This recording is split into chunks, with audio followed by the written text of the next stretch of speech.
الحمد لله رب العالمين والصلاة والسلام على سيد المرسلين وعلى آله وأصحابه أجمعين۔ صحابہ کرام رضی اللہ عنہم کی زندگی، قربانیاں اور دین اسلام کے لیے خدمات ایسی روشن حقیقتیں ہیں جنہیں تاریخ کبھی فراموش نہیں کر سکتی۔ ان کا ذکر نہ صرف قرآن پاک میں ہے بلکہ نبی کریم صلی اللہ علیہ وآلہ وسلم کی احادیث میں بھی ان کی شان و عظمت بیان ہوئی ہے۔ قرآن مجید میں صحابہ کی عظمت، رضائے الہی کا اعلان، والسابقون الاولون من المہاجرین والانصار والذین اتبعوهم بإحسان رضی اللہ عنہم ورضوا عنہ، اور جو لوگ پہلے ایمان لائے، مہاجرین اور انصار، اور جو لوگ ان کے نقش قدم پر چلے، اللہ ان سے راضی ہو گیا اور وہ اللہ سے راضی ہو گئے۔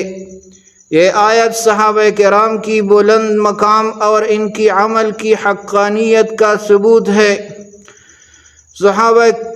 صحابہ رضی اللہ عنہ اجمعین کو جنت کی بشارت قرآن پاک نے بیان کیا ہے۔ لقد رضی اللہ عن المؤمنین اذ یبایعونک تحت الشجرہ، اللہ نے بیت رضوان کے موقع پر صحابہ سے اپنی رضا کا اعلان فرمایا۔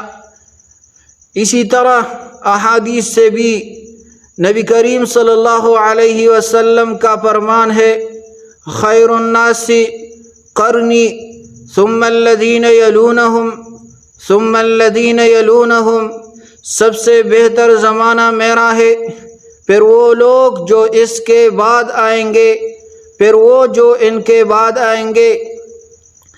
صحابہ کو برا کہنے کی ممانعت آئی ہے۔ لا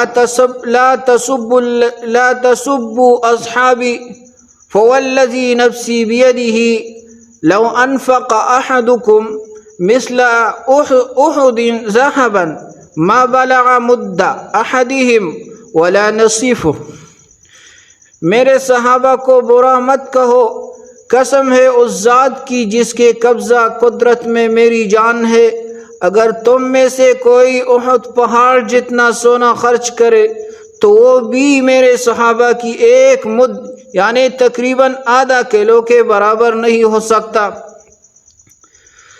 صحابہ کے کارنامے تو بہت زیادہ ہے۔ حضرت ابوبکر صدیق رضی اللہ تعالیٰ عنہ تحفظ دین کے لیے جان و مال قربان کیا۔ حضرت عمر فاروق رضی اللہ تعالیٰ عنہ عدل، نظام حکومت اور فتوحات کی بنیاد رکھی۔ حضرت عثمان غنی رضی اللہ تعالیٰ عنہ قرآن کی جمع و تدوین اور سخاوت کی مثال۔ اسی طرح حضرت علی المرتضیٰ رضی اللہ تعالیٰ عنہ علم، شجاعت اور قربانی کی علامت۔ آج کے مسلمان کے لیے پیغام ہے، اے میرے عزیز بھائیو، آج اگر ہم کامیاب زندگی چاہتے ہیں، دین میں پختگی، محبت رسول صلی اللہ علیہ وسلم اور اللہ کی رضا چاہتے ہیں تو ہمیں صحابہ کی نقش قدم پر چلنا ہوگا، وہی ہمارے لیے مشعل راہ ہے۔ صحابہ سے محبت ایمان کی علامت ہے۔ حب اصحابی من الایمان وبغضهم من النفاق، میرے صحابہ سے محبت رکھنا ایمان کی نشانی ہے اور ان سے بغض رکھنا نفاق کی علامت ہے۔ تو اللہ تعالی ہمیں صحابہ کرام رضی اللہ عنہم سے سچی محبت عطا فرمائے، ان کے نقش قدم پر چلنے کی توفیق دے اور ہمیں ان کے ساتھ جنت الفردوس میں جگہ عطا فرمائے۔ اگر آپ لوگوں کو یہ بیان اچھے لگے تو یہ شیئر کرے تاکہ صحابہ کرام کی دشمنوں تک یہ پہنچ جائے اور ان کو پتہ لگ جائے کہ ہم صحابہ کے غلام ہیں، ہم صحابہ پر مر مٹنے والے ہیں، تاکہ ان لوگوں تک یہ بیان پہنچ جائے اور آپ بھی اس پر عمل کرے اور صحابہ کی شان ہر جگہ میں بیان کرے